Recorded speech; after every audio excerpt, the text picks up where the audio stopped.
My new favorite CPU is from Intel, and this video is not sponsored. They did not sample me this CPU, but it's crazy. And it's the Core Ultra 5 250K Plus, coming in at $199 for an 18-core CPU with 6 performance cores and 12 E-cores. Now, this thing, okay, out of the box, runs cool, runs quiet, and goes crazy fast, but also has such a big overclocking potential and tuning potential in general is crazy. What makes me like it even more is back when they released the Core Ultra 5 to 45K, I made a video basically because everybody was talking bad about that CPU, and honestly it wasn't the best, especially for the price. But if you were an enthusiast and if you were into overclocking, undervolting, and really playing around with it, you could overclock the NGU and D2D and really get something crazy like 30% more performance out of your CPU if you spent probably an hour tuning it. And I made a video about it, and then it kind of really picked up in the community. I even made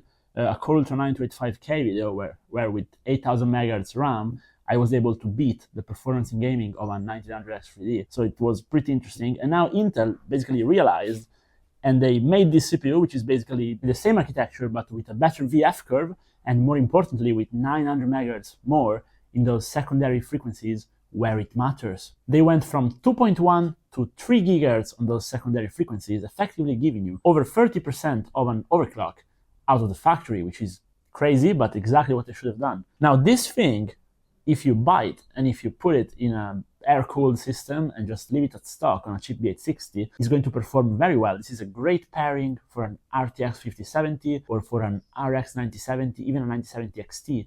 Absolutely no problem. It's going to max out those GPUs because in single thread, it's very, very fast. Check out the CPU Z-score. It goes all the way to 850 points in single core, something which back in the day, just to give you an idea, I couldn't even do with an overclocked i9 up until the 12th, 13th gen of Intel. So this is big IPC uplift. And in gaming, this literally one-to-one translates to more FPS. But the thing is, this CPU is double-faced, because if you then pair it with a better motherboard, with a high-end cooler, there's nothing stopping you from overclocking it and actually really making this able to handle all the way up to a 5080, even a 5090. If you're playing at 1440p high refresh rate, you pair this thing up with a 5090. Sure, it's not the best pairing because, come on, you're spending $2.5 grand on a 5090. You may as well spend an extra $100 to buy a Core Ultra 7 to 70K plus for sure. But this can actually handle it at 1440p gaming. So it's actually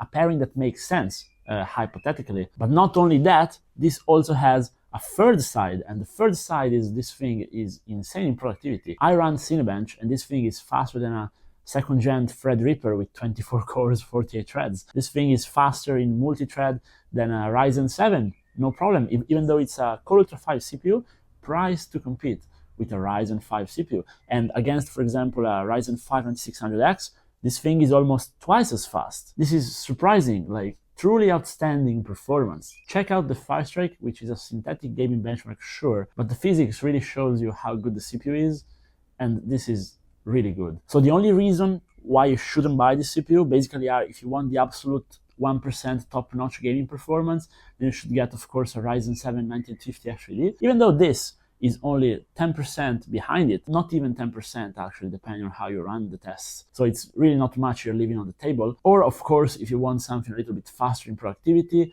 you should get the Core Ultra 7 to 70K plus. So the only thing competing with this is the fact that the Core Ultra 7 to 70K plus is just $100 more, so you may want to buy it. But for entry level, this is great. If you find a very cheap B860 and some cheap RAM, which is tricky to find right now, I know, but this makes literally for the best base from the entry to the mid, even to the high end. This cannibalized the segments of the market pretty much by how good this is at the $199 price. It's unusual for me to do proper CPU reviews, but I thought this was an outlier and it was worth talking about, and I can fully recommend it to you guys. It's currently my favorite CPU in the market. It's the one I think you should buy, and I do think you should spend a few minutes tweaking it, overclocking it, undervolting it. I will have tutorials out on how to do it as usual, obviously, but I want to hear what you guys think. How do you guys see this? Because I think it wasn't acclaimed as well as it should have been from most reviewers. So I want to hear your opinion down below, especially if you have one, and especially if you have another Intel CPU. Let me know what you guys think, and if you watched the video this far,